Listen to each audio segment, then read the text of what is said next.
All right. Welcome, everybody. Let's give everybody a second to stream in. We're going to have a lot of people at this one, so let's give everybody just a sec.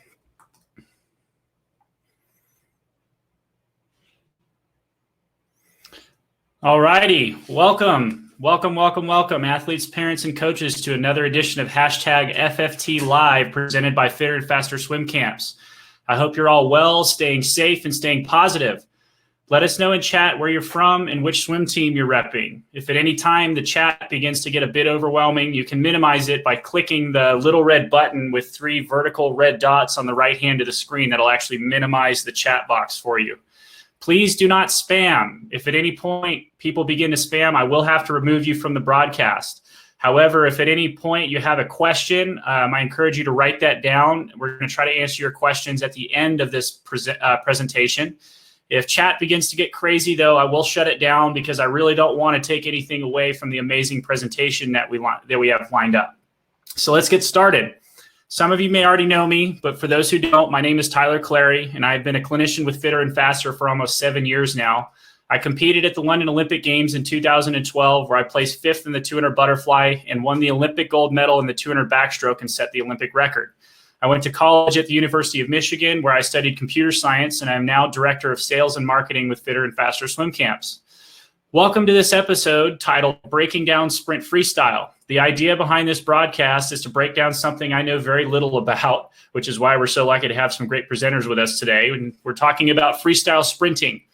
Some of the most exciting swims in history are in the sprint events, and I'm really looking forward to what our presenters have in store for us today. I myself am really looking forward to the great panel that we have. Without further ado, let me introduce our presenters today. We have with us Brett Hawke, Amy Bilquist, Katrina Konopka, and Maddie Bannock. I hope I pronounced all that right. Brett Hawke is a 2-time Olympian for Australia and is a 3-time Olympic coach. He's the Director of Clinic Development here at Fitter and Faster Swim Camps and also used to be the head coach at Auburn University. I've gotten to work closely with Brett over the last few years, and I know for a fact that he knows his stuff, is a great presenter, and a wonderful human being. Amy Bilquist majored in media studies at the University of California at Berkeley. She's a 5-time national champion and has set multiple American and NCAA records. She's also split 20.8 on a relay before, y'all. That's crazy. Katrina Konopka is a professional swimmer at UNC Chapel Hill. She graduated from University of Arizona in 2019 with a degree in chemistry. She is a 2-time World Championships gold medalist in the 4x100 freestyle relay and the 4x50 medley relay, where she helped break the world record. Pretty dang cool. Maddie Bannock is a Lady Vol for the University of Tennessee. She's a 9-time SEC champion. She's an NC2A champion. And last year, she occupied a spot on the LA Current ISL team. Pretty cool. Welcome, everybody. Okay, we're coming in. Hey, how you doing? Pretty good, y'all. I know we're all trying to make the best of the situation that we've got right now, but it's great to have you guys here. Obviously I've looked over what we have to present today, so I'm really looking forward. So thank you all for being here. Man, I can't talk today. All right, appreciate it, man. This is what we all love to talk about. We love to talk about swimming, and the 4 of us love sprinting more than anything. So we're gonna have a good one today. Oh, I have no doubts about that. So Katrina, where are you at right now? I'm just at home in my apartment in North Carolina, Chapel Hill, just hanging out and really excited to get to talk to you guys today. Well, thrilled to have you here. Amy, where are you located? Oh. Amy, I think you still need to enable your sound.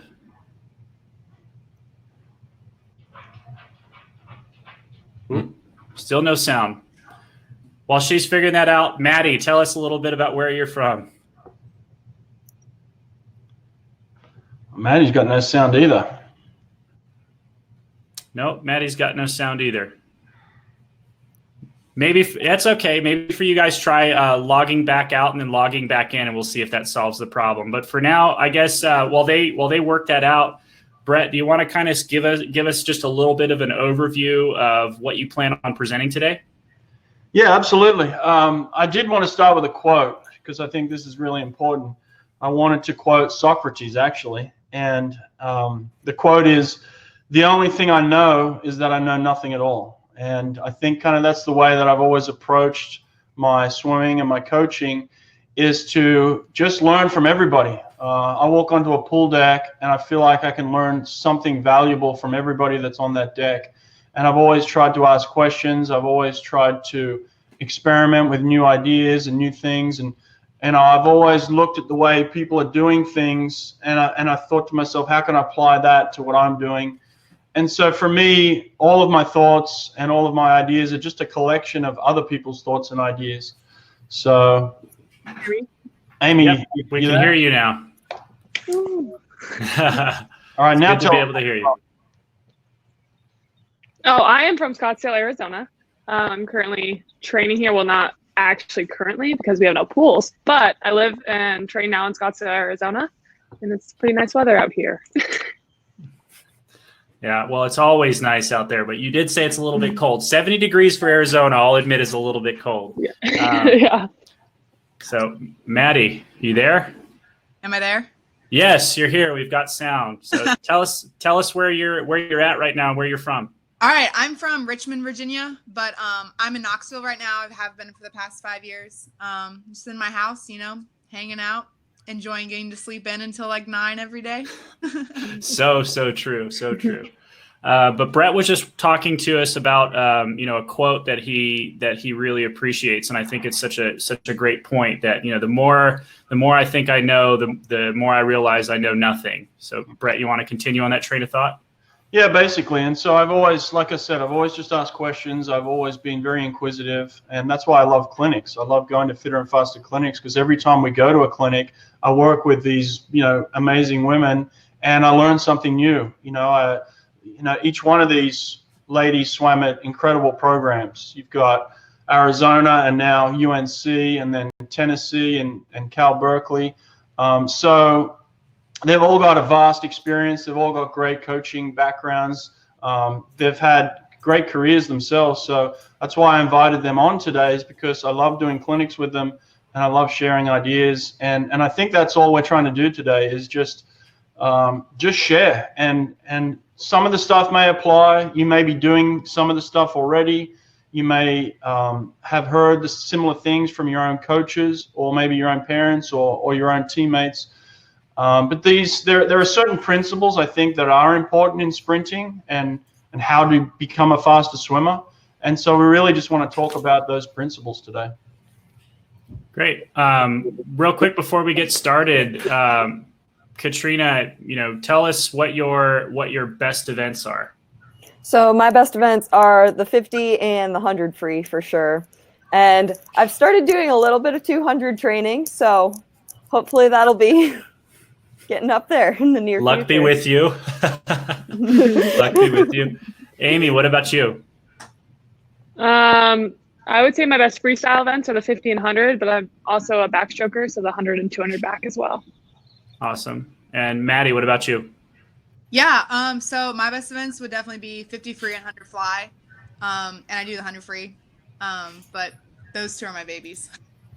Right. And that's actually kind of an interesting thing, because, a lot of the times at clinics I get asked, when should I be specializing? And I think what the three of you just answered is that, like, while you guys all have specialized very clearly, you still have other stuff that you're doing. You're not just a 50 freestyler. You're not just a 100 freestyler. You have these other things. And I think that it's such a great message for especially a lot of the young swimmers that are out there. It's like, don't pigeonhole yourself into one thing, because you never know what you might be good at. Like, I remember when I was really young, all I wanted to do was distance freestyle. And then my coach, took me out of, I was one of those weirdos, I know. And I thought it was, kind of crazy, because my coach one day put me in hundreds and 200s of every single stroke. And it was quite an active weekend, but all of a sudden we found out, like, I can do a 200 butterfly and a 200 backstroke. And over time, those actually became my specialties. So that's a really good message. Yeah, we never found that out about me. We found out that I could not do those things. Well, on the flip side of that, I wasn't blessed with the sprinting genes, so I was always the one that was still in the water an hour after y'all got out, like wishing that I could have done that kind of stuff. So, so Brett, do you want to get started? Yeah, so I have a PowerPoint presentation, and really it's just for talking points, and we can all kind of just start the conversation based on some of my own philosophies and beliefs. Obviously, I swam for Australia at 2 Olympics in 2000 and 2004. I swam in the final of the 50 freestyle in 2004, and I finished 6th. There was, I think between gold and 6th place, there was a couple of tenths of a second. So it was really nothing between, winning and losing. And ultimately, that's what sprinting comes down to a lot, is hundreds of seconds. And we're all trying to find those hundreds. And they can be the difference between being an Olympic champion and watching the ceremony and crying like I was. So those hundreds are important. So we're going to talk about some of the things that I think are really important in order to become a faster swimmer. So one of the athletes that I was lucky enough to coach and learn from was Olympic champion. And the next slide, his name is Cesar Cielo, and he holds the world record currently in the 50 freestyle at 20.91, as you can see here, and he also holds the 100 freestyle in 46.91. I think there are a couple of athletes, or I did think there were a couple of athletes that had a great chance to break those world records this year, Caleb Dressel being one of them. So I was kind of excited about that prospect, because these records have been around, as you can see, from the suit era, and it's been about 11 years now. This was back in 2009, so it's really time that we broke these records, and I know that a lot of coaches and swimmers are working very hard to do that. So, but I did get to learn a lot from Cesar, and I wanted to share some of those experiences today. So we'll go to the next slide. And ultimately, I think the first question you have to ask at the start of every season is, what are you trying to achieve? And that was the question that I always tried to ask myself as a coach. But first and foremost, as a swimmer, what am I trying to do? And ultimately, I was always trying to get faster. So I think what you then have to do is work back from there and break down your training, and then also ultimately break down your event into areas of, like, where am I strong and where am I weak? You obviously need to improve in all areas, but how can I make improvements in the areas of weakness as well? And I kind of wanted to start that question with the girls, maybe. What's an area of weakness that they recognize in themselves? So we'll start with you, Katrina. So one of the things that I really sometimes struggle with is actually just being calm and collected at swim meets. So I get very nervous, very anxious. And so what I've really been working on since I took a little bit of a break after college in Arizona and came back 6 months later and started training again. And so since in between that time of when I started training and now, I've really worked on becoming calm, calming my nerves, and being a lot less anxious than I would be like before standing behind the blocks shaking. And that's not necessarily a bad thing all the time, but when you get too nervous, that's when things get a little out of control. Yeah, well, it's funny that you started with that, because obviously a lot of times we think of the physical things in the water that we can change, but there is so much out of the water that can have an influence on that as well. And it's great that you started with that, for sure. What about you, Amy? I would say pretty much my entire life, I struggled with gaining any sort of upper body muscle. And if you look across the board, sprinters are pretty strong, like big and strong. So I was relying on my legs for most of my career. And then I hit a point where I had to have a knee surgery. So I really started focusing on my upper body and like really building that up. And so that's been a weakness. Hopefully it's not a weakness anymore. So I can like still rely on my legs, but also have the upper body that kind of matches the rest of my field. And that's obviously something that you address at the start of the season. It's not a decision that you make, midway or even in taper time, right? Right. Yeah. I think in college, I was talking to Dana Vollmer a lot because I was like, I just have no upper body. Like I can on my back, like hardly any people can out kick me on my back. And it's just like, I just need to learn how to translate my swimming into my upper body as well. And she's like, well, what you need to do is anytime there's a pull set, just sprint it. Just sprint the pull set. You will die and the rest of practice might be hard, but you will start getting an upper body. And I really took that to heart. And it was definitely very hard at the beginning. Like I was dying during these practices, but I was able to build up my shoulders, build up my strength. And that was able to translate definitely into my last NCAAs. And I could see like instead of your last day when your legs are dead tired, like I was able to have my upper body to fall back on as well. Yeah. Maddie, what about you? What's a weakness for you that you work on? I'd say one of my big weaknesses is like I'm very critical of myself, especially in practice. Like I don't like if I'm not hitting pace or not beating people I should be or things like that, like I get very, very frustrated with it. And so I've really had to kind of learn how to, give myself some grace, give myself some like breathing room. And I mean, even you and I have talked about this, like you have to find the little things that you can win. And just do that 1% more every day to kind of get ahead of your competition. And, just kind of, be graceful with yourself. Like not every day is going to be like your best training day or your best day in the water, your best day in the weight room. You just kind of have to find the success in the little things in the little parts of practice and in the gym. And so that's one of the big things that I've been working on the past couple of years. Oh, Yeah. Maddie, I had that same thing. And just like one little thing that I like to do for myself. So I keep sticky notes in my room. And every day at the end of the day, I write down one good thing that I did either at the pool, in practice. Some days it's literally like, I jumped in the water today and that's my good thing. But I have one little good thing that I write down every day and it just helps. Yeah, I do something similar. I have like a training log where I'll write down our practices and like kind of how the train log is like I'll write down the practices, I'll write ways that I improved in the water and then like something I'm grateful for. And, just kind of like keeps you accountable and like helps you see like even if it wasn't a good practice, like there was something that was good. Yeah. Let me ask you this real quick. All right, so we talk about hard work here and smart work, the difference between hard work and smart work. I see a lot of people sometimes they're working hard, but technically they might not be very efficient, or they might be working their strengths a lot and forgetting about their weaknesses. And I think that is not super smart either. I think it's important to address areas of strength and areas of weakness and address both of those areas each day. And I do see a lot of people either working too hard on a particular strength and forgetting other things. But let me ask you girls this individually as well. What do you think were some of the biggest changes you made from like where you were as a high school senior to where you were as a college senior? Katrina, go with you first. I would have to say some of like the biggest changes for me from high school all the way through my college career. Well, the first thing was just kind of learning to believe in myself and learning to trust my coaches and trust my training. So like in high school, I would go every day. I would just go as hard as I possibly could on everything.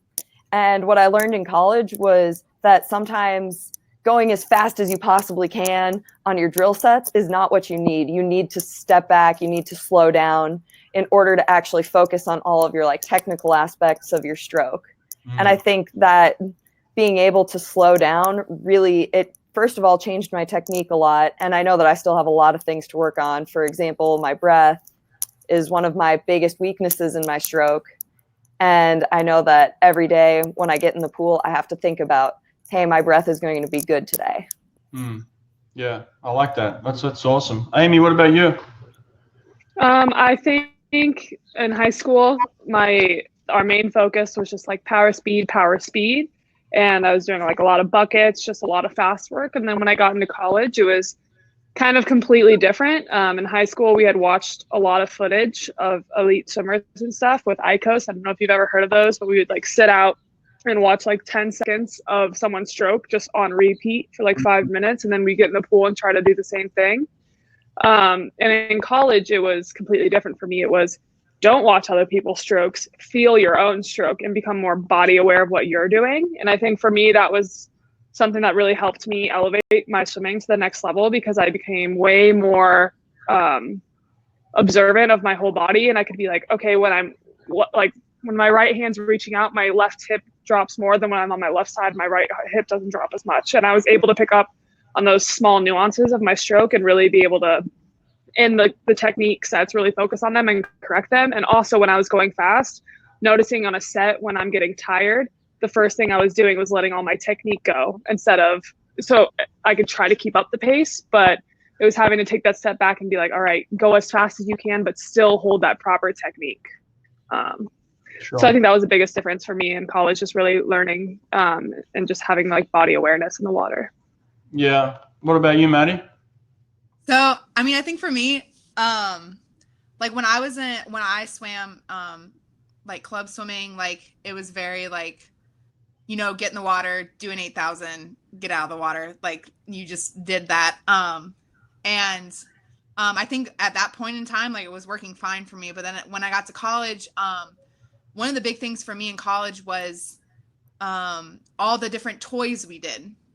You guys know there's like power racks and buckets and, you know, chutes and just so many, and cords and things you can use in the water. And also even weightlifting. I had never lifted anything bigger than like 10-pound dumbbells until I got to college. And so I started putting on a lot of muscle in college, which definitely changed my sprinting a lot. And using all those toys and kind of backing off from the yardage and getting stronger in the water and not just like aerobically fit definitely helped my sprinting a lot. And it was a lot different from high school. But I think like ultimately like there were like plenty of things that you could do like leading up into college that did help you get stronger. Like I started introducing on our club team, we would flip tires. Like monster truck tires, maybe not like that heavy, but like big tires. And, you know, that started to like kind of help the like getting stronger and sprinting while I was in high school. And, you know, I was a sprinter still in high school. And so just things like that kind of, you know, taking small steps towards what you would do in college is definitely something you can do to like, you know, kind of jumpstart it now, I'd say. All right, cool. Tyler, let's go back to the slide again. So one of the things that I like to do in my coaching is really just two main areas. I like to manipulate the volumes and intensities like what the girls had talked about. I think at the start of the season, obviously, you're doing more volume and probably a little bit less intensity. And then towards the end of the season, you're doing less volume and higher intensity. So they're the two things that I looked at when I was season planning type thing. I also think that a big thing that has really changed in the last, you know, within the last 20 years for sure, but even as we've come down closer into the last 10 years, I think the physical and the mental relief, like recovery, has been a big part of swim training, and I think that's been a huge reason why we are getting faster. You know, when I swam 20 years ago, we didn't. Recovery wasn't really looked at as part of the training. It was something that you had to do on your own. And now recovery is certainly part of incorporated into things that all these girls do in college and certainly as professional athletes now. Some of the ways that they think about recovery and incorporate that into their training is a huge part of why they're getting faster as well. So I do want to touch on recovery real quick because I think it is a huge, important aspect. Each one of you, just give me one thing that you do for recovery that you find is super helpful for you. Katrina, go again. So I think my favorite thing, okay, I'm going to give you two just because. Yeah, do it. My first thing is getting a chocolate milk within that 30-minute window. So in high school, at my very, very first like select camp ever, they said, hey, get something in your body 30 minutes after practice, and that's going to speed up your recovery instantly. And I was like, okay, I never really did it until now. And that's the first thing I do when I get out of the pool, go get a chocolate milk. And it's honestly been life-changing.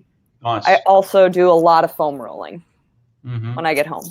Yeah. And so what areas are you rolling on? It depends on kind of what our practice is focused on, but I do a lot of legs, a lot of like quads and hamstrings. And then I really like to also do lats. Okay. Right. All right, cool. Amy, what about you?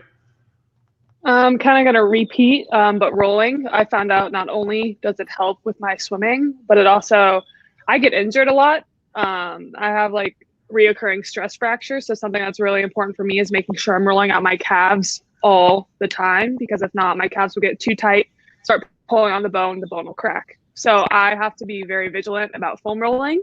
Not only does it really help you make you feel better over the week, like you'll be more fresh by Friday, in my opinion, but it also can help prevent a lot of injuries that you don't know are happening because your body's so broken down. And then number 2 for me is just drink a lot of water, like hydrate. I know everyone says that for like different like reasons, but for sports performance, like the difference in a practice I can have when I'm hydrated versus dehydrated is massive. And if you're going into practice every day a little dehydrated, there's no way you're going to be performing at 100%. So it's going to be harder to get those time drops that you want at the end of the season or at your meet. So just really making sure you're hydrated all the time. Okay, cool. Maddie, what about you? Yeah, I mean, I think one of my biggest recovery pieces, and like anyone who knows me knows I'm like huge on the mental side of things, is like being able to like kind of turn off swimming for a little bit, especially when you're not at the pool, you know. You have to be able to get away from the sport. You have to be able to like, you know, just kind of get out of the bubble that is swimming. Like we're so like, as swimmers, like we're competitive. It's just who we are. Like that's why we do it. Like we're a tad bit crazy because we stare at a black line for 2 hours every day. Like if you're just kind of stuck in that zone, then it's hard to kind of come into the next practice fresh or go into the next race of your meet ready, because you can start to get a little worn down. So for me, like I really like to, you know, kind of turn off swimming when I get home. Like I might have a conversation with my roommate who's also a swimmer about practice, but then like later in the night, like I'm focusing on my dog or the TV show I'm watching, or, you know, just talking to friends or talking to my family, you know, kind of just getting out of my own head in regards to swimming. And I do the same thing at swim meets, like in between sessions, like the last thing I'm trying to think about is swimming. Like, you know, I'm either reading a book or taking a nap or hanging out with friends. Like, you know, you have to be able to turn it on and off. Because if you're just constantly running or constantly in that mindset, then you're going to get stuck and you're going to get tired. Yeah. Cool. All right, Tyler, let's just go back to the screen real quick. I want to run through a few more recovery options because we didn't touch on everything. So I want a show of hands here and tell me. I'm going to name some recovery things that we may do, and I want to see if you guys do them. Ice baths. Ice bath. Amy, you don't ice bath? I don't like ice. I believe in heat. So at like big meets, I'll sleep on heating pads actually, and like the areas that I'll get sore. Makes sense. I was going to say that heat. Yeah, that's good. What about the compression pants? Do you guys wear those? Yeah. Okay. What about massage? Everybody gets massage, right? That's got to be part of it. Physical therapy, like preventative therapy. Yeah. Okay. Cool. Anybody do chiropractic or acupuncture? Okay. Amy, what do you do? I have a chiropractor. I've done dry needling a lot before, and I've done acupuncture. And you've done the cupping as well? Oh yeah. Cupping, yeah. Everybody's into cupping in the last few years, but it's a little bit of fun. Get some bruising and it looks cool, right? What are some of the other things? Okay, what about this? What about psychology? Who sees a psychologist or a therapist? Okay, good. All right, that's an important part of the mental recovery as well. What about nutrition? Who has a nutrition plan that they follow? Well, 80-20. Okay. All right. So you have some cheat days. Is that what you're telling me? Well, just eat what you want in moderation, though. Like, make sure you're fueling your body to practice right. But also, if you're at a friend's birthday party, don't be like, I can't have a slice of cake. I'm trying to drop time. That's my opinion. But every single one of you have had nutrition talks and learned about nutrition and studied it, right? Yeah. Yeah, I do. I think we spend a lot of time now learning about what are the right foods, when to eat the right foods, like Katrina said. What are the things that are going to fuel you at the right times? So these are questions that you guys are certainly asking yourselves and doing. Trying to think of some other recovery. Getting 8 hours of sleep. Yes. Sleep. Sleep. Yes. That's right. Sleep is a huge part of recovery. Obviously, there's also Tyler's going to jump in. I can tell. That's awesome. Tyler, what's something we do at clinics at the start of the clinic? What do we do?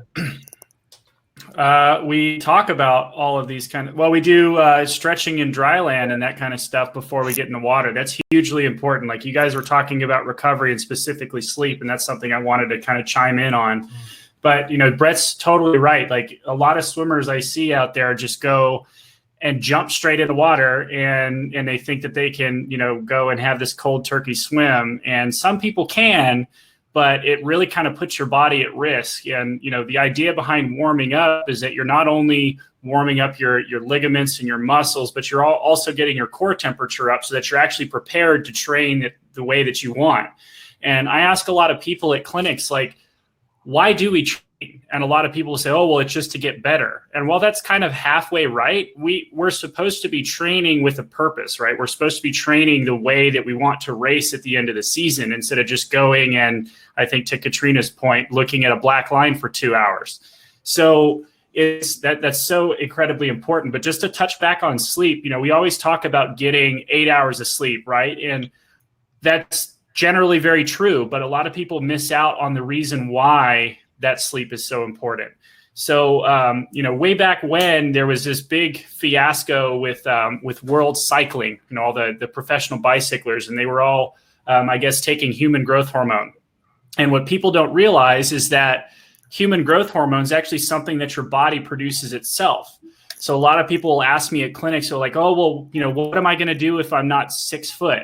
Well, if you're not 6 foot, like you shouldn't be worried about that. Everybody's got their own genetic height potential. But what you can be doing to make sure that you reach that genetic height potential or as close as you can to that genetic height potential is making sure you're sleeping, because between the hours of about 12 midnight and 3 in the morning, you're actually producing a huge spike of human growth hormone that's helping your body recover and repair itself from all the damage that we do to it in practice every day.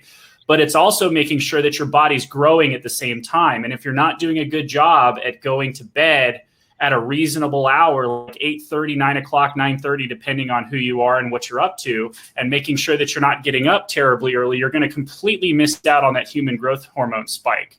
So super important point and great thing that you brought up. Sorry about that. I just had to chime in.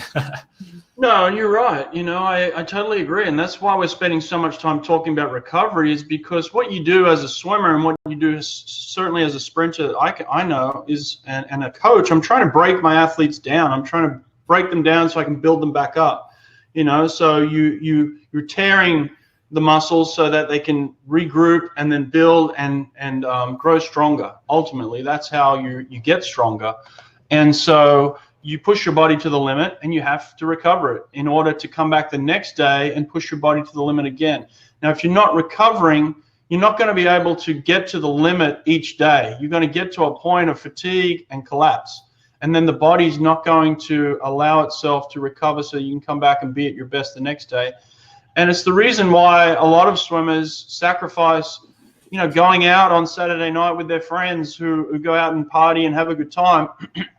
Because we know Monday morning we've got to be ready to go, and it's going to take us a long time to recover from a huge night out or what have you, or not eating correctly or not sleeping correctly, and that can be the challenge for these college girls as well, is getting that sleep, because they're studying all night as well. That can be a huge factor in balance as well. But the recovery is so huge, and I could list off 20 different areas where we can work on recovery. Just what about this? One more. How many of you actually did recovery workouts in practice? Yeah. Okay, good. So those things are important as well. All right, we can move on from recovery. We know it's important. What else have we got here? Yes. All right, so I think, recording your progress is important too. Just somehow, when I stood behind the blocks, I wanted to know that I had done everything I could possibly do to be the best I could. I wanted as much confidence behind the blocks as I possibly could have. So I found, as a professional athlete, I started to do workouts that I could judge myself on how I was doing. And then I'd kind of put them into my program. So like maybe once a month I would do a test set and I would compare how did I do the previous month and am I improving, so that those things would give me confidence. Did you guys do those in your own programs as well? Yeah, I do a set every Wednesday on the buckets. It's the same set. And we basically just take my stroke count and time and like hopefully watch it progress downwards. But yeah, I do that every week. Yeah. What about you, Katrina? We actually did a really cool set. So it was 50s and they would start on I think they started on 130 and you had to hold your 200 pace. So you had to pick a time. For me, mine was 30.0s. This was a long course. So for me, it was 30.0. And you had to be within 4/10 of your 200 pace. And the interval would drop 3 seconds. So it started on 130, and then we did one on 127. And then it would keep dropping down until you'd keep going until you missed your pace. Okay. I don't know math on that, but that sounds like an awesome set. It was really fun. Very hard. Yeah, I bet. What about you, Maddie? We don't really do test sets. I mean, yeah, we kind of like everything. I mean, every week we have like the same kind of like idea of what we're focusing on every day, but we do a different set every week. But I don't know. I kind of find my confidence in a lot of the like racks and towers. I guess if you would consider that test set, it will kind of play around with like how fast or how much weight can you put on going like a 5.5 or a 5.6, or like going in between different intervals, like not intervals, but like how like fast you get the rack up or the bucket up and how much weight you can put in it. So we kind of play with that to see progress. Okay. Yeah. Okay. Right. All right, Tyler, back to the screen again. I think we might be able to move on from this one. Okay. You know, one of the things that I learned quickly was that if I just did what everybody else was doing, then I was going to get their results, you know, and I wanted my own results. So I think when I look at sprinting, what we're ultimately trying to do, all of us here, is we're trying to swim faster than we've ever swum before. And when you get to a certain level, you're trying to swim faster than anybody else has ever swum before. You know, so as a coach, let's say for all the coaches out there, you're trying to think, how can I get my athletes to be better than they were last season? You don't want last year's results. You don't want last season's results. So you have to change things a little bit. You can't just continue to do the same things and expect a different result, right? That's the definition of insanity. We all know that. So there has to be some risk and some reward involved. So I always like to, one of the best pieces of advice I got was actually from the head coach at Arizona, Frank Bush. Frank told me, he's like, Brett, you have your plate that you eat every night. You have your dinner plate, right? And you have your meat and vegetables. Now, your meat might slightly change, let's say, and you might have some carbohydrate, and that might change. So you have meat, vegetables, and carbohydrate, let's say. You have a balanced plate. And those things are not going to look exactly the same every day, but they're going to basically have the same structure. So the vegetable might be broccoli one day, and it might be carrots the next day. You know, but you know that you're going to eat vegetables every day. So in the sense of the fact that, yes, you're going to have elements in your training that they're going to have to be there, right? You know, Amy talked about being a great kicker. You don't want to take kick away, but you may change the stimulus, or you may change the way that she does kick. So instead of just kicking on a board every single workout, it may be on a board one day, it may be on her back the next day, it may be on her side, it may be some underwater work. You know, so you're still kicking, but you're changing up the way that you're doing it. So that was a piece of advice that I got, is you never want to take something away completely, but you want to maybe just change the way that you do it. And that's some things that I've always experimented with. What else have we got here? You know, I think Katrina talked about this, is the belief. You know, belief in yourself, belief in your training. And this might be a good time for all three of you. Let's go back to the screen where everybody's up. Just tell me maybe who was your club coach who had the biggest influence on you, and who was your college coach who had the biggest influence on you. We'll go around all three. Katrina, you go first. I would have to say my club coach that had the biggest impact on me. So it was actually when I was I think I was 13. I had just moved from Wisconsin to South Carolina. And so that was, first of all, just a really big transition. And it was my first time swimming with a new club team. And I swam for Carl Kozicki. He came up to me one day at practice and was like, "You're going to get your Olympic trial cut." And I was like, "Wait, what?" Like, I had no idea that I could even get close to getting an Olympic trial cut at that point. But what did I know? That summer, he was right. Just having someone kind of take that first initial little belief in me was kind of what I needed to set me on my like journey in swimming. And then the same thing happened again in college with Rick DeMont. He was my coach the first 2 years at Arizona. The very first day that I met him, like in person, I walked into his office and I sat down and he said, "I'm going to be your coach for the next 8 years." I was like, "Wait a minute. College is only 4 years. That doesn't make any sense." And he's like, "You have the potential to be really, really good. You have the potential to make an Olympic team." Obviously, he's not still my coach, but, and I guess I kind of have one more story about something that happened recently. So this is another big thing for me, is just having someone that believes in me. And I, of course, moved across the country to North Carolina and I started training with UNC. And I was in Tennessee. I didn't have my Olympic trial cuts yet. First of all, Mark Gangloff and the UNC staff took a huge chance on me just because I didn't have my trials cuts yet. I had taken 6 months off of swimming, but here I was back in the pool. And so I was at the Knoxville Pro Series and Mark couldn't be there, but I texted him before my 50 freestyle and was like, "Hey, do you have any advice?" He said back literally one sentence, not about swimming at all. All it said was, "I believe in you."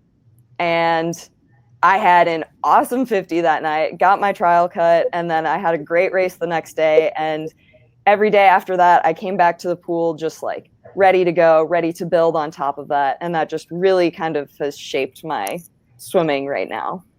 That's awesome. It's funny because I was actually right next to Katrina in that race. Oh, yeah? Okay. Did she beat you? What? Did she beat you? Oh, yeah. She beat me. Yeah. Are you kidding? She came up to the block just radiating energy. And I mean, it was nice because she gave me a lot of energy in that race too. So I think we both had fun. Yeah, we definitely had a lot of fun in that 50. I had the pleasure of coaching Mark Engler for a few years, so shout out to Mark. He's a good man. Love him. Amy, what about you?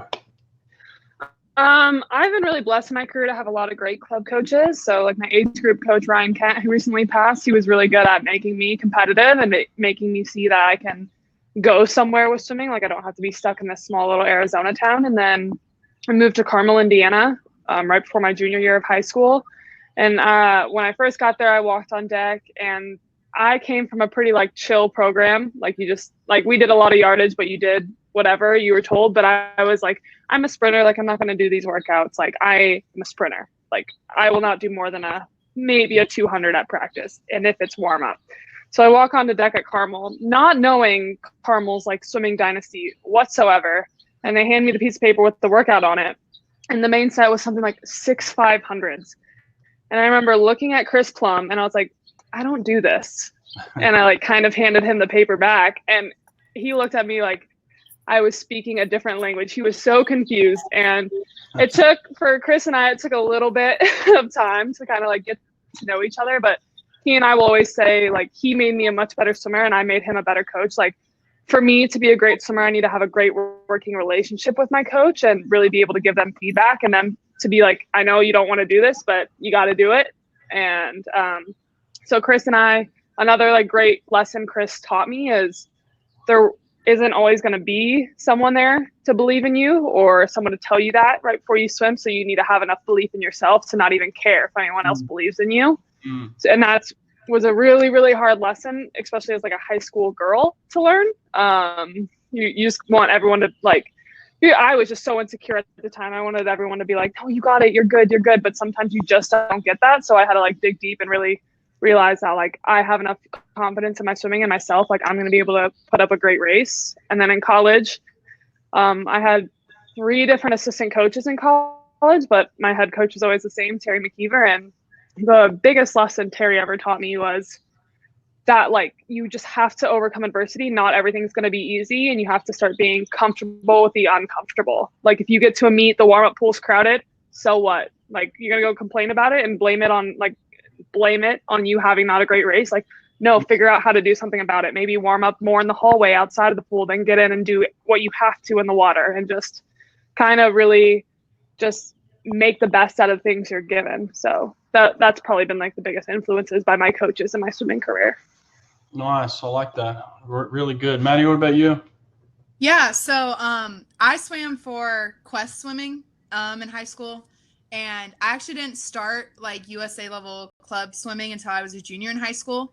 So I came from a YMCA team that practiced like 3 nights a week for like an hour, and jumped right into this USA level swimming. And Dudley Duncan was my coach there. Who's a great guy. He recently retired, and he deserves to for sure.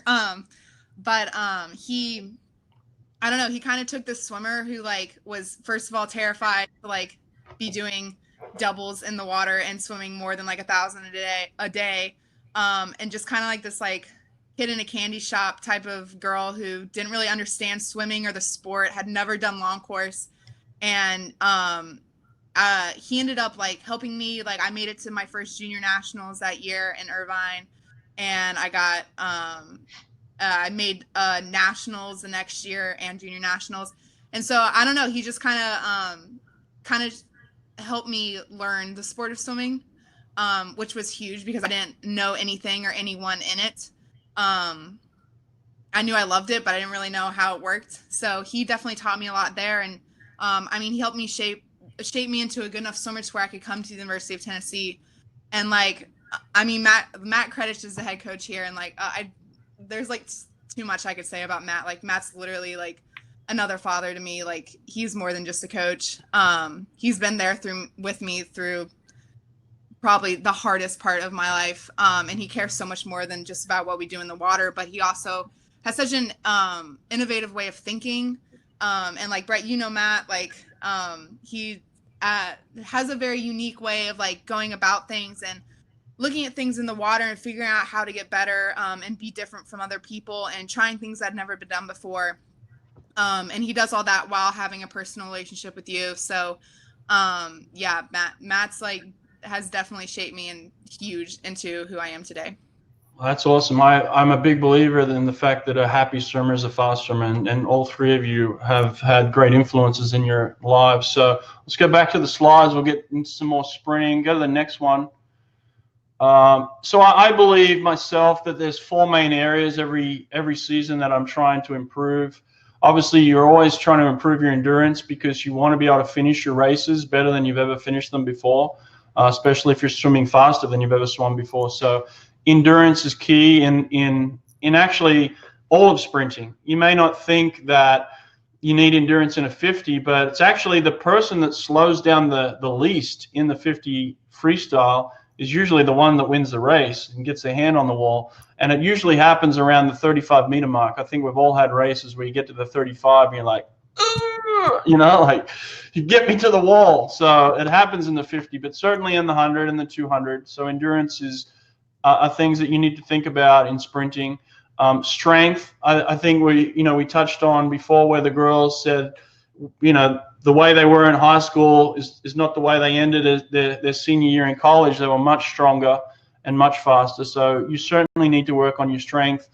Power is something that we all work on every day in order to become faster swimmers. And we can talk specifically about some ways that we work on our power in the water in a minute. And then explosiveness to me is kind of like off the blocks and off the turns and those explosive movements that are really key at that NCAA level and also at the international level when you're racing against the best athletes in the world. You need to be very explosive as well. So let's go to the next slide here, and one of the things, yeah, there we go. So for me, like I said before, when I was talking about endurance, the base for speed, if you want to be fast, you need to train fast. And so when I'm thinking about endurance, I'm thinking of ways that I can train as fast as I possibly can for as long as I possibly can. So certainly within my training, speed is an element that I'm thinking about from day one. It's not something that I look at and say, well, if I'll get through the first 3 months and then we'll start swimming fast in practice. For me, it's from the get-go, and I think all three of the girls were probably in programs where that was very similar as well, where you'd swim fast from the get-go. We talk, and we will talk about here, stroke length and tempo. These are two areas where I think you can really make improvements in your sprinting, is by working on the length of your stroke. All right, that's distance per stroke, and then also the tempo, how fast you're actually spinning your arms. I think are things that we work on every day. And then your stroke efficiency is obviously going to be your distance and your tempo combined, and that's how you're going to get your efficiency improvement as well. And so let's talk about power real quick. It's down here. Let's go back to all four of us again, Tyler.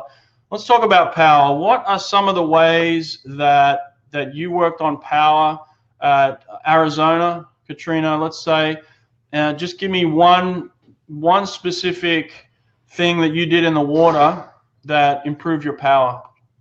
So one of the things that we used to do was every Tuesday and Thursday, this was our whole team across the board. We would line up all the buckets, and so Rocket would literally just, sorry, that's Rick DeMont. His nickname was Rocket. He would just call out some set of recs. We had no idea what was coming. It was like, he would be like, okay, 15 all out fast, race to 15, the entire team. And then you'd go back 10 seconds later, he'd say, all right, everybody all out 10, and then go back to the wall. Okay, now everybody drop your rack, get out 25 as fast as you possibly can. And so it was kind of like you would just consistently be going fast. You would be racing your teammates for everything, regardless of what it was. Like, we never knew what was coming next. And it was just go as fast as you possibly can, on the bucket, off the bucket, just keep racing. Nice. I like that. And you guys did that twice a week? Yes. Cool. That's great. That's awesome. Yeah, and it's a great team activity, great team building activity too. And I'd imagine that every session you did that, you were almost racing different people every session too, right? Oh yeah, because we'd end up in like different lanes, and you'd be switching up with, like, if it was a guy next to you, like some days I would have Matt Grievers next to me. I couldn't beat Matt Grievers, sadly. And then other days I would have a distance swimmer next to me. And so I just think that really changed the way that even distance swimmers trained and the sprinters trained, and it gave us all like a perspective for like what everyone else does. Yeah, that's cool. I like it. Amy, what about you at Cal? We didn't really start using buckets until like my junior, senior year, and we still didn't use them all that often. But the thing that we used a lot at Cal were stretch cords, like swimming against them for like doing your breakout and then doing a couple stroke cycles, having the person pull you back in, and just do that a couple of times, like in a row, little rest in between. And then you'd swim across like more relaxed, like the whole way, and then they'd pull you back. And we just go through cycles like that. Our power days, it would be like an entire day where we just move through stations. So one's maybe like a small set with fins and paddles. It could either be short sprint distances, or we're doing underwater dolphin kicking work to build our power underwater. And then we'd have like a cord station, and then we'd have like a pulling station where you're not going as like hard and you're not trying as hard, but you're still having the power through like your paddles and stuff. So, and then as my junior, senior year, we would do a little bit more work on buckets. Okay, nice. Nice. All right, Maddie, what about you at Tennessee? Yeah, so I'll share something fun since Katrina did too.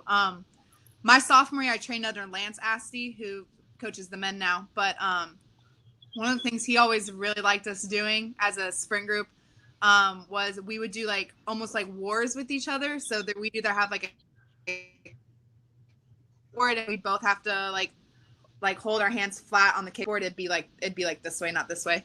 And you'd like kick against each other and like try to you'd have to kick your opponent all the way to the other end or until Lance blew the whistle or something, and you like really revved your legs up, had to use a lot of power there and a lot of core, more core than you would think, to keep yourself balanced, to keep yourself from like going like this as you're going forward or backward.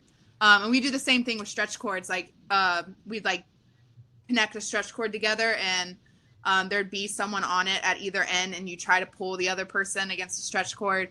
So that was like really fun things we would do that was a little more competitive than just like, being on your own rack or your own bucket. But we do racks and buckets. Like our mornings are usually focused towards that, and Tuesday afternoons and Friday afternoons for me. And so, yeah, we also do those for sure. Cool. Now, do you guys have your equipment bags with you right now? Yeah. Yeah. Can you pull out maybe a piece of equipment that is maybe your favorite to use in practice, and we'll have a look at it? All right. All right, Maddie, you look like you're ready, so you can get first. All right, so this is my snorkel. This is my baby. I love my snorkel. I really like my snorkel because whether I'm doing like longer aerobic swimming or pulling, or fast sprinting and pulling, it takes an element of way of like having to worry about my breath, which lets me concentrate on other aspects of my stroke.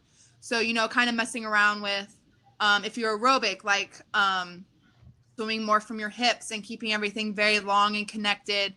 Or if you're going fast, then it kind of like lets you lock everything down and focus on that strong core and shoulder power without having to worry about your breath. And it also, for me, like I try to really use it to help me focus on keeping my like head in line and in the right body position while I'm training. So then when I get to a race, I automatically go there.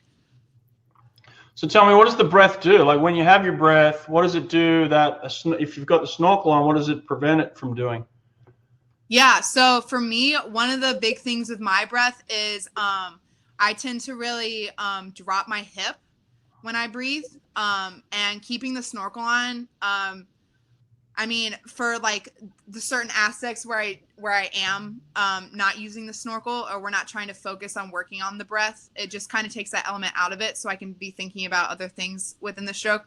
But as you said earlier, like you don't want to run away from your weaknesses either. So there's plenty of times where I get rid of the snorkel so I can work on that hip, but there are also times where that's not the main focus. So the snorkel kind of helps me kind of take away that weakness for a little bit so I can focus on something else. So body line and body position is super important in order to swim really fast, right? Yeah. Cool. Perfect.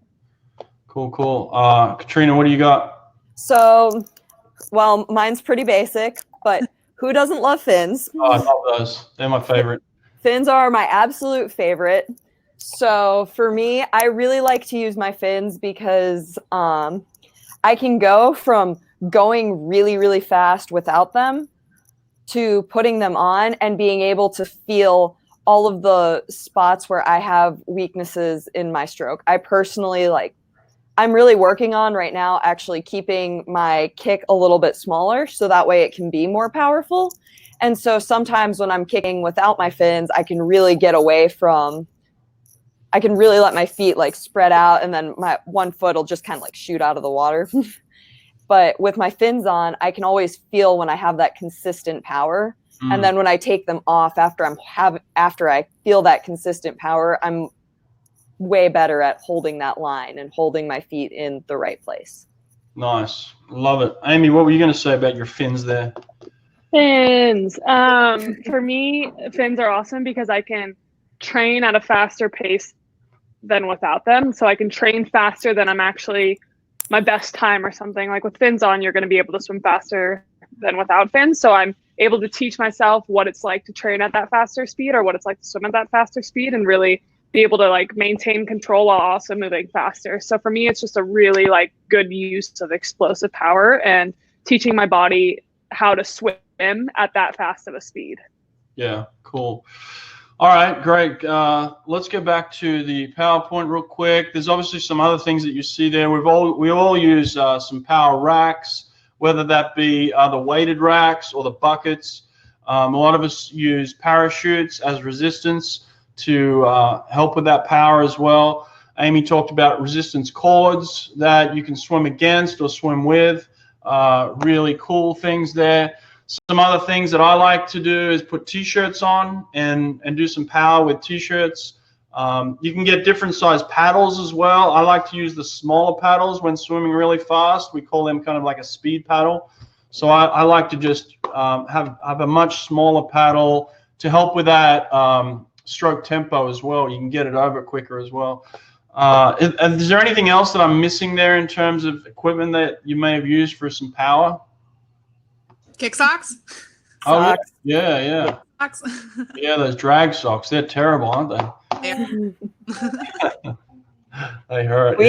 We just actually use like we'll have like little 5-pound weighted plates, and we can do dolphin kicks with them sandwiched between our hands. We'll hold them medicine ball over our head and vertical kick. That's some of the stuff we've been doing recently. And cool.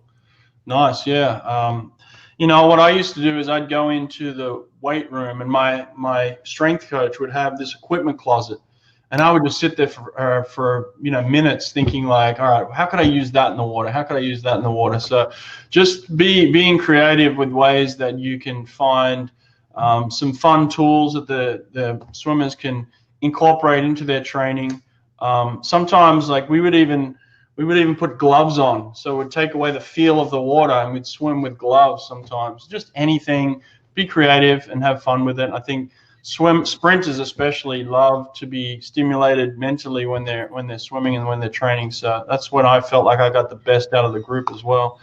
Over the summer, when I broke my hand, I couldn't do a lot of weight work, so they would give me like a 20-pound weight, like one of the circular ones. And I would sink to the bottom of the pool, and they'd make me run across the pool on the bottom. That was really tough, but that really, really helped build like my leg speed and like power, and just, yeah, that's really tough if you ever want to try that, running on the bottom with weights. Yeah, that's called torture. I think they just didn't like you, Amy. Try and drown you. Yeah. I know, it was kind of scary at some point, but it was fun. Yeah, let's not try that for anyone under 18. All right, what else have we got? What else? Stress. Yeah, I think in order to make improvements, you have to put your body under stress. I think that's the main thing I want to take away from this speed development slide here, is that you've got to put your body under stress. And each day, like I said, these girls have been in programs where the stress is high, but the fun is there as well. Like, you've got to find ways where you want to put the body under enormous stress, but it's not the type of stress that you're not in combat zone. It's the type of stress where you want fun, you want people laughing, you want people smiling, you want competitiveness, you want it to be a growth environment as well. So I think that's important. And then, I try not to do a lot of explosive work early in the season, even though there might be some elements of it. I don't do a lot of it, because I don't think your body is really capable of holding water yet until it's fit and strong. And so I think that, working on the distance per stroke is something that I work on a lot early in the season. And then working on the tempo is something that I work on more towards the back end of the season as well, in terms of just how much I do of it. So I think that's kind of something that I believe in. Let's go to the next slide. All right, this is just a speed chart that I used, to base some of my training off. And they have these different charts, and each program may use something different. I've seen some ones that they use at Tennessee that are for short course yards. Whatever it is, these are just good indicator charts to tell you, all right, how fast do I want to be at the 15-meter mark or at the 25-meter mark? I think, for distance swimmers, we have pace charts, and they understand their pacings very well. But I think a lot of the time sprinters don't understand how to control their speed. And Katrina talked about this earlier, where she was talking about a set where she had to be within 4/10 of a certain time. If you don't train that, if you don't understand that, it's almost impossible. You get these swings from, you may be 33 on 150 and you may be 29 on the next, and it's like you really don't know how to control your speed. So I think understanding how to swim at certain speeds in practice are things that you need to touch on throughout the season to really understand how to manipulate, how to control your speed. And I used to be able to get down with my swimmers to, again, hundreds of seconds. I would always ask them, we'd do a 25, let's say, and I'd say, what time do you think you went? And I wasn't just asking for the seconds, I was asking for the hundreds as well. So I'd want, on this 25, I went 12.69, or 12.31. I wanted very specific time so that they could feel and understand that's what that speed feels like. And it needs to be a natural feeling when you get behind the blocks. It needs to be an automatic that you can tap into without having to think about it. So that's why I think the training. Would you guys agree with that? Yeah. Okay. Good. Yeah, definitely. I think a lot of the sets that we did, similar to having to like flip at a pace, really helped not only my 50, but especially my hundreds. Yeah. Cool. Tell me this, could you guys swim a 25 and give me a time? Like, could you think you could hit it pretty close? Like if you just did a 25 and you're working with whatever particular coach you work with on a consistent basis, can you get really close to feeling whatever time it is? Yeah. Expand. Go, Katrina. I did a set so we were doing, it was some power racks, and it was 2 racks, take off the rack, and then a 25 as fast as you can go. And every time I would hit the wall, I'd have to guess my 25 time. It was like, so the first one, all I wanted to do was to break 11. That's all I wanted to do. The first one, I was 11.06. I guessed I was like 11.1. The next one, we get around to the 25, and I had really, I was like, okay, well, that one was definitely better than the last one. I guessed I was 10.9. Turns out I was 10.7. So, I mean, I was pretty excited about that one. And then once I had that feeling after the second one, so I did 4 rounds of it, I was able to really guess like spot on. The next one, I was like, that was probably like 10.8. I was 10.8. And the one after that was like 10.8, 10.8. Yeah, cool. Definitely need to incorporate that in your tree. Do you guys do that at Tennessee, Maddie? You do anything at Tennessee? What do you do there? Well, there was definitely a point where we would do that, but I definitely remember getting mad. I don't remember if it was Lance or Matt who did it, but I remember getting mad. I was like, well, what's the point of like, you're timing me? Like, why do I have to know what I went? Like, what is your purpose here if you're not going to tell me what time it is? Like, I just remember getting so yeah, I think it's kind of similar to Katrina. Like, I don't know that like the first one for sure. Like, I don't think I could just like tell you, but I think after I did 1 or 2 and like knew what those felt like, I could probably go off of that. But I'm learning here as much as everyone watching is. Like, that's definitely something I'm going to talk to Matt about, kind of playing around with that. Yeah, 100%. If you want to become a faster swimmer, understand your own speed. It's so critical in finding hundreds. Because like I said, I traveled the world for 7 years, and all I did was swim the 50 freestyle. 7 years I traveled the world, and I swam for 22 seconds. And I was always just trying to discover how could I get hundreds faster. And so there is a real power in that when you can stand up on the block and know that, like in a major meet, let's say the Olympic trials. You want to go to the Olympic trials and you want to swim in order to you start the prelim swim in order to get to the semifinal.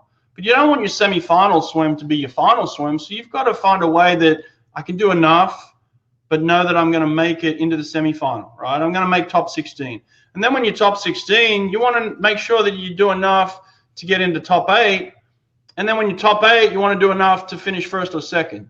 So in order to do that and control that, you have to be able to manipulate your speed. You have to be able to control your speed. You don't want your best swim to be in the prelim if you're in the final, right? You don't want to line up in the blocks in the final, and in the morning, prelim, you've gone, let's say for you girls, 24.5 seconds in the 50 freestyle, okay? And then at night in the final, you go 24.7, but that 24.5 would have got you on the Olympic team. Like, that's not what you want. You want your best swim always to be in the final. So you give your best chance to get on the podium and get on whatever team you want to get on. And so learning to manipulate your speed and control your speed is very, very crucial to that, okay? All right, let's get back to the slides real quick. Oh, so I've got a power set that I would have, that I like to do. Let's say this is just an example. I know that coaches like workouts. So what we always did at Auburn would go from the gym where they'd lift for about an hour and work really hard, and then we'd try and transfer that power and explosiveness into the pool. So we'd do a very, very short warm-up just to loosen up, just get the body ready, and then we'd go into some of that fast swimming that we talked about. You know, we'd do a 15, cruise back to the wall, a 20, a 25. I think, Katrina, you had mentioned something like this earlier. It's very similar to what we talked about. And then we'd put a shoot on or a t-shirt, and we'd do the same thing. We'd add a little bit of resistance. And then on the next round, we'd add fins and speed paddles and go through it that way. And then the last round, we'd go from a dive, you know. So this is kind of an example of a speed power set that I would do straight after a gym set. It's not a huge volume set, but I want them to be very specific on the times that I'm asking them to hit. I want them to be within, you know, a few hundredths or a few tenths of where their times are each one of these rounds. So that's an example of a set, and this is going to be up on the website again. And this is an example of a swim set that I may do. You know, we might do a little bit of a longer warm up here. We're at about 1,000, where we do some skill work, mixing up the strokes a little bit. I always, for freestylers, I always like to flip over on your back, because we tend to work these muscles at the front of our shoulders a lot. So I like to flip over and work the back of the shoulder so we don't end up with, you know, shoulder issues later. So I'm always incorporating some freestyle and backstroke into warm-ups. A lung buster is something that where you're just warming your lungs up, where you do 1 cycle and then breathe, and then 2 cycles and breathe, 3 cycles and breathe, all the way up to where you can't hold your breath any longer, and then you reset and go back to 1 cycle. So that's what I would call a lung buster. And then some drilling. And then we just do a little bit of speed work to warm up. So you'd push off the wall, you do a cycle, a flip, and then sprint back to the wall. And then the next one, well, that one is you do some flip turns. So basically just warming up. You're just warming up some speed, really. Just something short, something powerful, explosive. And then we'd go into a set. And this is the way that I always like to structure my speed sets for any coaches out there. I always like to start off at a particular speed, and I like to get faster and faster and faster. What I want from my athletes is I want them walking off the pool deck feeling successful. I never want them to walk off the pool deck feeling defeated. All right, that's a terrible feeling to leave the pool deck with. So I used to, when I was doing a lot of volume and just stuff as a young swimmer, I just couldn't understand it. I would walk off the deck defeated all the time, and I just hated that feeling. So I always like to leave my swimmers walking off the deck feeling like they're successful. And the way that we do that is that we would almost get faster as the practice went on. So the fastest work that you were doing was right at the end. So as you can see here, we're doing some hundreds where they're about 10 seconds off their best time. So it's working on that distance per stroke a little bit, but there is stress there. Then you're working on some 75s that are a little bit faster. You might get less breaths. That's breathing every 6 on that one.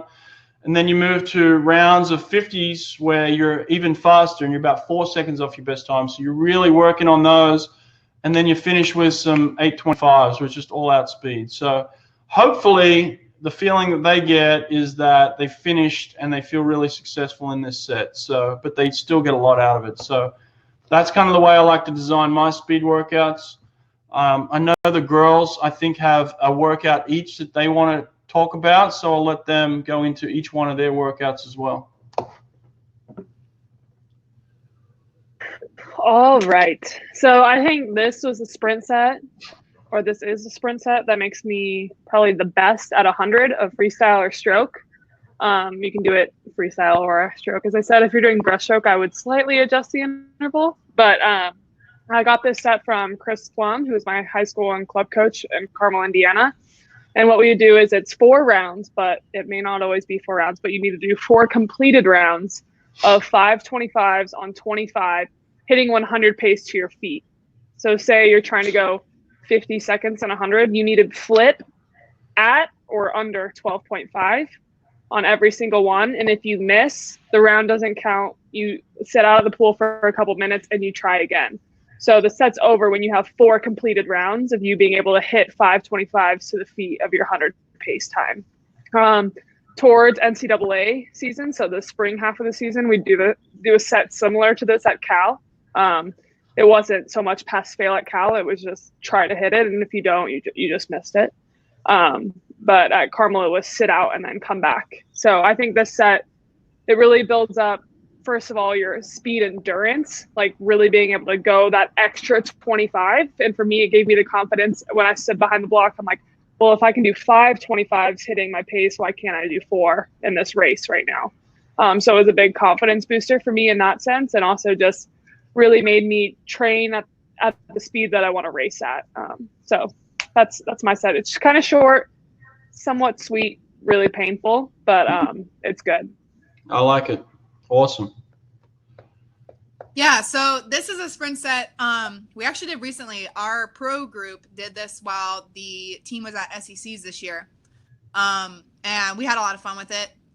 So the idea was 8 50s from a dive on a minute, and you do 25 all out to a turn, which was I think we actually were all trying for 50 pace during those. So we were going, like 10 7s, 10 8s, 10 9s, trying to hit those times for freestyle.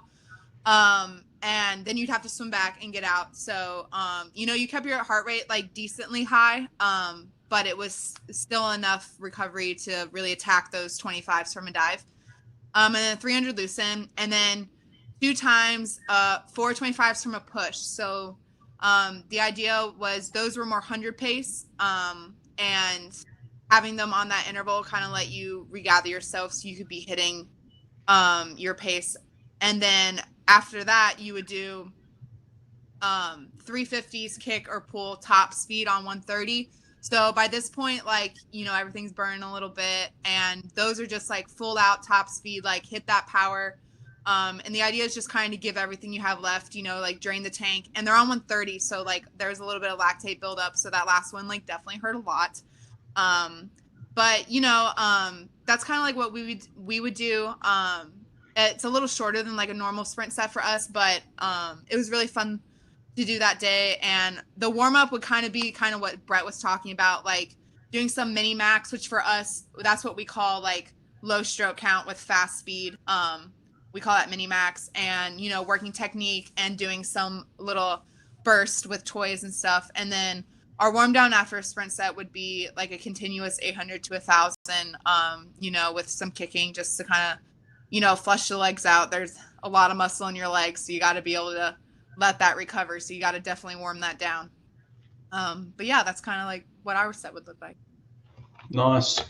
So this was, we used to do this my first 2 years at Arizona. We would do this a lot towards taper season. So I know both Amy and Maddie have talked about how they would do like mini max, but it's the lowest. So we called ours Russian number. It was the lowest number of strokes with the fastest time possible on a heavy bucket. So we would do 6 of them with fins and paddles. I would have a full bucket and so you would do your 1 rack, fins and paddles all out, and then you'd go back to the wall, you take your rack off. You could warm down as much as you want, at least 100, but no more than a 300 in between each one. So that way every single one was complete power, complete speed, and you'd have the chance to drop that time, or even better, take off a stroke. And so when you'd add those 2 numbers together, you were always trying to get the lowest number possible. Nice. How heavy is a full bucket? We put weights in our buckets. We don't put water in our buckets. I honestly don't know. Heavy. Nice. I like this. Okay, cool. Tyler, what else have you got for us, man? We've been going for a while here. Yeah, we're about an hour and 20 minutes now. We still have several hundred people here, which is absolutely amazing. You guys have been great this whole time. The only other thing that we have for you guys is the videos from the current world records. So we've got Caesar's 50-meter freestyle, his 100-meter freestyle as well. We've got Britta Steffen's 50-meter freestyle, Libby Trickett's 100-meter freestyle, but that was when I wasn't able to find a video of the actual world record, but I've got one where she's like 0.07 off of the world record. And then we actually have what I'd like to show first is a drill that Katrina sent to us. A lot of people obviously are at home right now. Not everybody has access to stretch cords, but some people do. And she set up this kind of like training setup out on her balcony, it looks like. And I just want to play that real quick, just so everybody can see like what you can actually do, by yourself, even while you're at home. Oh, look at Katrina. Nice.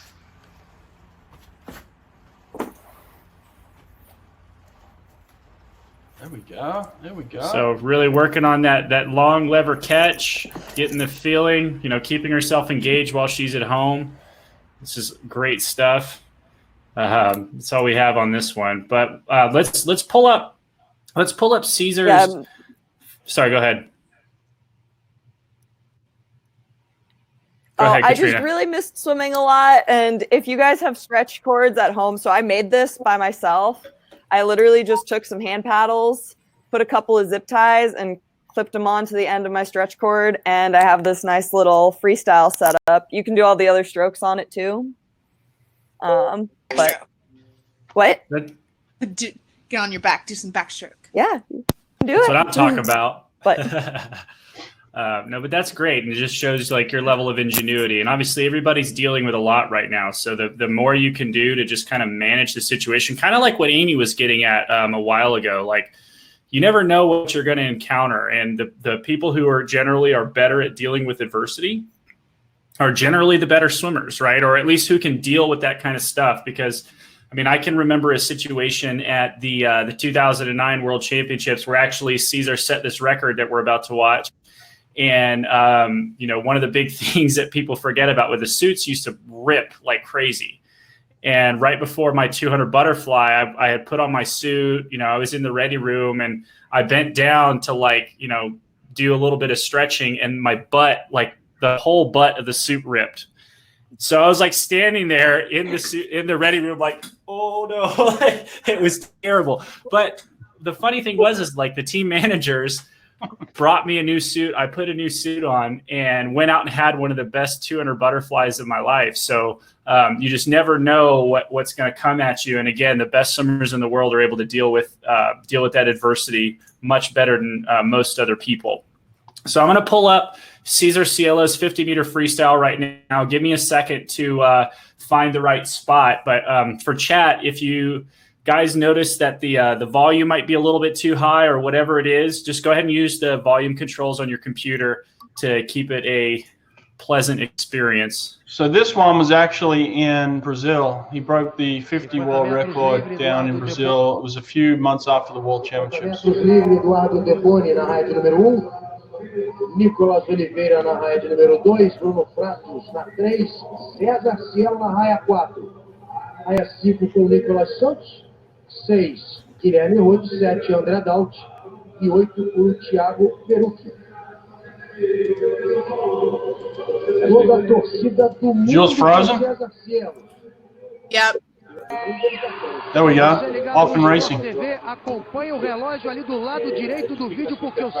One of the things that Caesar did very well, he was obviously a powerful athlete, but he maintained his power. Now, I talked about getting to the 35, and you'll see a lot of the guys dropping off here, and Caesar's maintaining that power into the wall.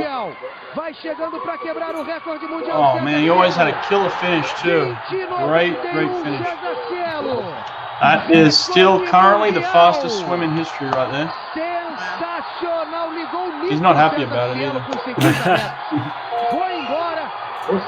So pretty amazing swim. And obviously, Brett said something that was always like I got to swim in the same, obviously I was never a sprinter myself, so I never competed against Cesar. And obviously if I had, he would have blown me out of the water. But one thing that always impressed me about him was that he was super pumped up before the race. And he was always like, you could tell he was so emotionally bought into the race that was one of the things that kind of gave him a lot of power. And that, while that's not for everybody, it was just super, I connected with that because I always swum with a lot of emotional energy. Like I would describe myself as like an angry swimmer. Like anytime I got in the water and I was like angry getting in, that sort of helped me pull through, especially at, the last 150 meters in a 400 IM. Let me pull up Cesar's 100-meter freestyle here. This one's actually from the 2009 World Championships in Rome. And I actually got to watch this swim myself, so it was pretty dang cool. We'll give this one a watch. Is this one in English? Get some English on Yes. Of Brazil in lane 5, the Olympic gold medalist in the 53 from Brazil. But Bernard is in lane 4, Cielo in lane 5. Go ahead and mute your audio, guys. One of the glamour events in men's swimming. I actually have that cap upstairs in my... Championship title on the line. And off to a good start is Stefan Nystrom of Sweden up there in lane 3. He could be a factor and spoil Bernard and Cielo's hopes. Boy, they are bunched up right now, and now who gets under that wave the best and who nails this turn? So important to manage it. Freddie Bousquet down in lane 8 had the lead at the turn. I hear He's Rowdy. also from France and had a disappointing swim in that 400 free relay the other night as they churned for home with 25 meters to go. And to keep an eye on Freddie Bousquet down at the very bottom. 3 people ahead of the world record line there. But boy, I like the way Cielo's looking. Cielo closing in lane 5. Is he going to finish ahead of the pack? Yes! 46.91, a new world record for Cielo. Bernard settles for silver, and Bousquet down in lane 8 finishes 3rd. Yeah, Cesar hated to win on the start, as you can tell there. But Right. again, I think the factor of endurance comes into that. We talk about speed endurance. At the 80-meter mark, there were 3 or 4 guys that were at that world record mark, and Cesar just had that ability to hold on. And we worked on stroke length, and we worked on tempo, and we worked on maintaining those things under fatigue, so that when you hit the 80-meter mark and you're hurting and the lactate's setting in, and you start to either slip water or get short in your stroke, that's when you drop off. And so we maintained our length and our pressure on our catch and finishing our stroke at the back. We worked on that all the time under fatigue, so that when you get to that mark, you can continue to push through. And again, that's still the fastest swim in history to this date. So, and again, I was so impressive to watch. I still remember this day, the friggin' wave that was following these guys. It's like unlike anything I've ever seen before. So next up, we'll go to Britt Steffens 50-meter freestyle.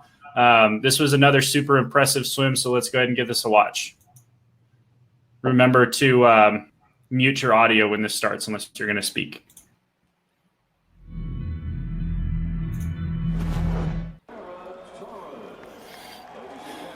Just give it a second to load. Okay, well, maybe this one's not wanting to work for us. And the favorite in this. Let's try Libby Trickett's 100-meter freestyle. They're going to have to crank it up into 100 freestyle, Nicole, and they should be able to do that. Yeah, they should be able to do it, because when it comes to the American college system, do we need to get Howie to interview it? I think, unfortunately, in this case, that Libby might have a measure. I think so. Libby is doing a track start using the kicker. So the women's 100-meter freestyle, and Yamaguchi is in 1, the 19-year-old from Japan, Shane Reese in 2, Ito of Japan in 3, the 24-year-old, she's the Olympic finalist in backstroke, and Libby Trickett. So she's the yellow cap there that's closest to the camera. She's in lane 3, if I remember correctly. She's the short course star, and Matsumoto is the 19-year-old from Japan. She's in 7, but it's Trickett first, and as they turn, it'll be Gura second. 25.55, that's a great first 50-meter split by Libby. So that's actually really interesting how many dolphin kicks she took off the wall there. I find that a lot of sprinters usually don't do that, but clearly this worked out for her. So don't think that you need to pop straight up right off the wall. If you've got good underwaters that are faster than the first couple of meters of your freestyle, you should definitely be using those. Let's have a look at Libby's time. Probably won't be a world record, but it is very, very quick. It's 52.95. It is mighty close to a world record. Yeah, not quite there, but 52.88 is her world record, but another 52.88. What is your guys' best time in a 100-meter freestyle? Just to give everybody in chat some level of comparison. 54.8. 55.0. So that's go ahead. I don't even know, honestly. So short course specialist. Brett, your audio is still muted. Yeah, I was going to say, I think the world record now is 51.8. It's a lot faster than that now. But, I swam with Libby for a number of preparations. We swam together. And one of the things that Libby did really well, you talked about that underwater dolphin kick. That's something that she worked on in practice. And it wasn't, if she did 10 repeats of something, she didn't do it on 9 and 10. She did it on 1 through 10. Every time she did a repeat of anything, she had the same kick count. She would have the same stroke count. She worked on stroke count a lot. She worked on stroke length. She was a very, very good kicker, but one of her weaknesses was pull, so she worked on her pull and getting stronger there as well. So, Libby was certainly one of those girls that worked her strengths, but certainly worked on her weaknesses as well, and she was an exceptional athlete. Yeah. That's a great point. And this goes back to what you had said earlier. Like, it's not just about working at your strengths. It's almost always about working at your weaknesses. It's your weakness that's going to keep dragging you down all the time. So if you're able to self-identify what your weakness is, or even if your coach can help you that, or even if, maybe some of the swimmers that are still here, I know you don't like this, but a lot of times your parents are pretty good at helping you realize which some of your weaknesses are, and listen to some of that feedback that they're going to give you. The next video up, we've only got 2 more videos, and then we're going to wrap it up here. We're about 90 minutes in, which is awesome. You guys have been doing such a great job. We've got Abby Weitzel's 50 freestyle, and then we're going to finish up with Amy Bilquist's 50 freestyle. It was a 50 or 100? The video I sent you? Yes. It's our 200 freestyle relay that broke the American record. Yeah. Okay. So we're gonna watch some really fast short course yards 50 freestylers from some American swimmers here. Here we go.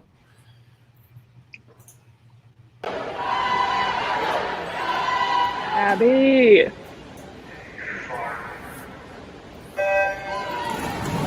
Out there in lane 4, Abby Weitzel, the NCAA American and U.S. Open record holder in this event. Wow, 10.09, Abby Weitzel is strong. Abby Weitzel, strong to the finish. Super strong the whole way. Wow.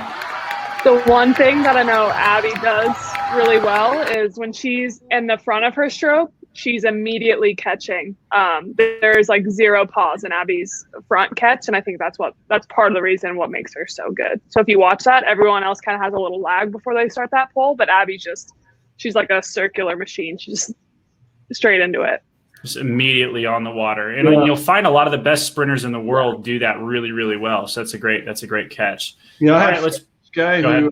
Freddie Bousquet was the same way. As soon as his fingertips touch the water, he's catching water. Yeah. Yeah, and I think when we watch this relay, what's really important to notice is that it's 4 different swimmers, obviously, and we were all pretty fast on that relay, but we all swim the 50 freestyle so differently. So you'll see our leadoff leg, Maddie Murphy, is all underwater. Like, she hits 15 both walls because she's amazing underwater. And our second girl, Katie McLaughlin, is definitely faster on top of the water, so she's getting up quicker. Abby and I are more of like the half and half. But again, also watch the relay starts, because I think a start's really important in a sprint too. And you'll see we gain a lot of our ground on the relay starts as well. Yeah, that's a great point. And it's a huge point, actually, like the fact that not everybody sprints the same way. So, especially pay close attention to all 4 legs here, and, just maybe mark out a couple of differences amongst yourselves, those of you in chat, and see what you can learn from this video.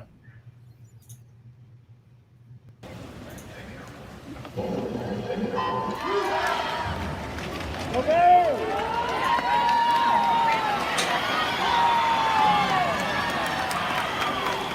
Which lane are you guys in, Amy? We're fourth from the sign that says swimming and diving between blue tips. We have black caps in the middle. Gotcha. He's coming up right now.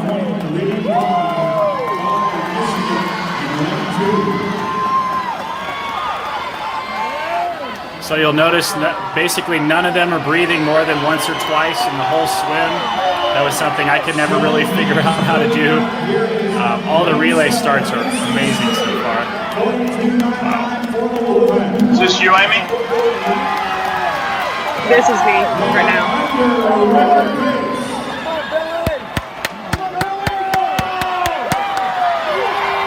Wow. Great underwaters.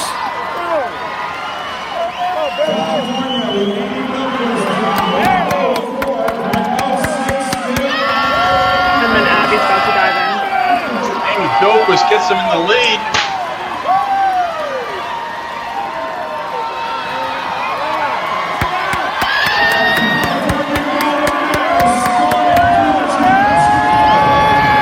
So I'm pretty sure on this relay, our leadoff was 21.8, then 21.3, 20.8, 20.4. So it was pretty fast relay. Pretty fast. It's so unbelievably I don't fast. think there hasn't been any other relay with 220 points. So that was pretty cool to be like the first team to do that. Well, I mean, obviously you need a performance like that to be able to break the American record, right? So, all right, chat, I've re-enabled the chat room. So if you guys have any questions for our presenters, I'm going to have to ban this guy again. This dude loves to come back and spam himself. If you guys have any questions for the presenters, please let them go now. We'll try to address some of the questions. Obviously there was a lot of content here, and as your questions come in, I'm going to try and read them off as best I can to see if we can address some of these for you guys. Can you still be good if you have a bad kick? Yes. Yes. That's the question. I mean, you can't Maybe not so much with sprinting. But you can't be good if you're bad, but you can be good if you're decent. But you need to be strong all over. I mean, it doesn't mean that you need to have the best kick, but it's certainly, if it's one of your weaknesses, it's certainly something that you need to improve. Absolutely. How do you get the most? And if you think out you're of- bad at something, you don't always have to be bad at it. Sorry. No, you're good. You're good. I'm happy with that. Do you recommend not breathing in a 50-meter free long course? I take 0 breath short course, and I'll take 1 breath long course. I do the same. I've been playing around with, I've done some no breath. I've done some with a breath long course. And it's just kind of that little extra right now for me. I do need to breathe to get me that last 15, but maybe we'll see how my training goes and we'll see what I need to do in the future. I think it's something that you need to figure out works best for you. Sure. I'm the same way.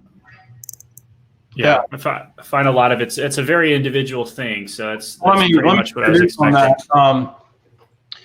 If you don't train something and then you want it to be there on race day, it's not going to be there. You have to train it. So if you want to, look, ultimately not taking a breath helps you swim faster, right? That's why we don't take a breath, is because we sit up higher in the water. It holds us in a great body position, and ultimately we can swim faster on top of the water. So that's why sprinters hold their breath anyway. But it's no good to you if just on race day you decide, I'm going to hold my breath today and I'm going to swim faster. It's going to hurt you a lot. So you've got to train it. And I'm not saying you need to put yourself in positions in practice that can be, life and death. I don't want you to get to that point, but it's certainly something that you have to train. And it's an aspect of getting uncomfortable a little bit in practice in order to be comfortable in a race. And that's where you're going to see the benefits. Sure, totally. Brett, what's your feeling on USRPT? My feeling on swimming fast is you have to do it, and that's what they do, right? So I thoroughly believe in it in terms of it's a great formula for having success in sprinting because you're going to swim fast a lot. Now, do I think – I don't know enough about it to say that there's one way to train only, right? I just know that you need to swim fast in practice. I know that for sure.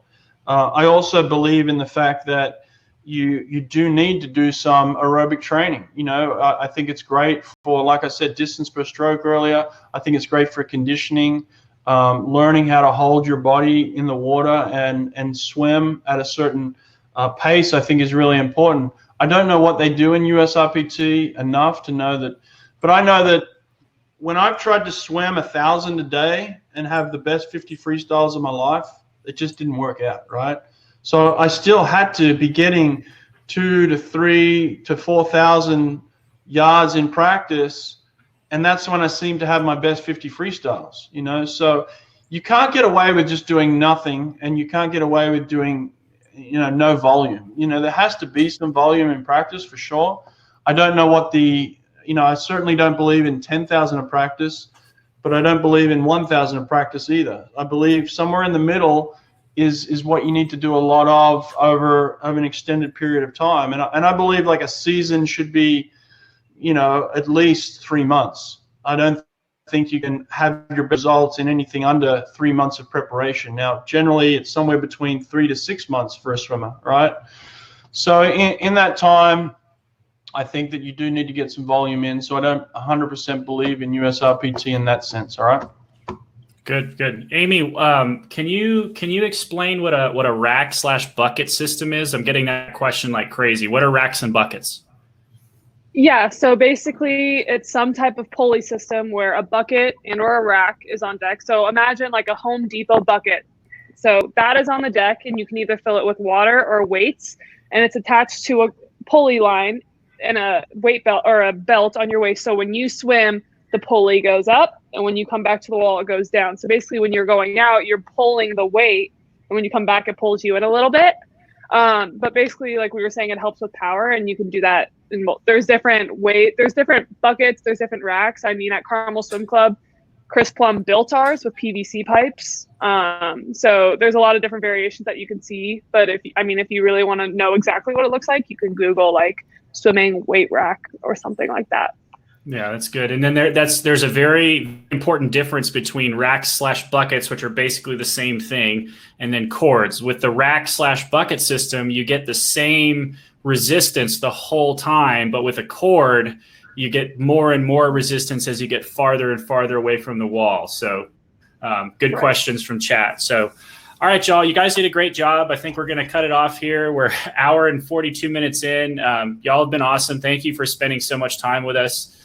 Chad, I know that, there are a lot of other questions in here. Obviously, we can't address everybody. So if you have another question for us, you can definitely reach out to us at fitterfaster.com, or you can go on our Facebook and send us a message. You can also reach out to any one of these swimmers directly through their social media. So we've got Katrina Konopka, we've got Maddie Bannock, and we have Amy Bilquist. And of course, you can reach out to Brett Hawke through Instagram as well.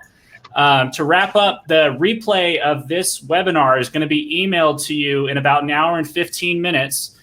You can also find the replays of the past webinars on our website at fitterandfaster.com/FFT live. Also, don't forget to pay attention to Fitter and Faster's social accounts.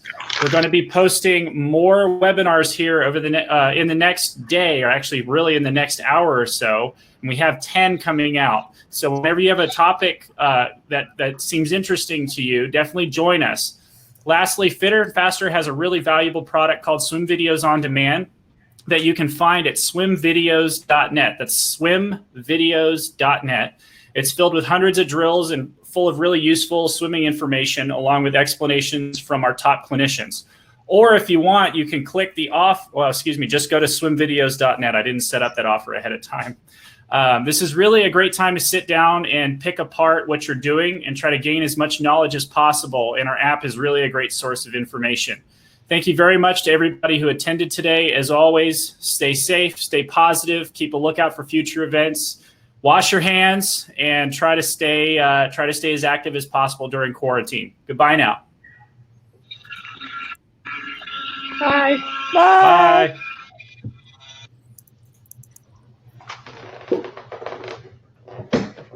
Thanks, guys. Do we just leave? Thanks. Yeah, get out of here. Bye. Bye.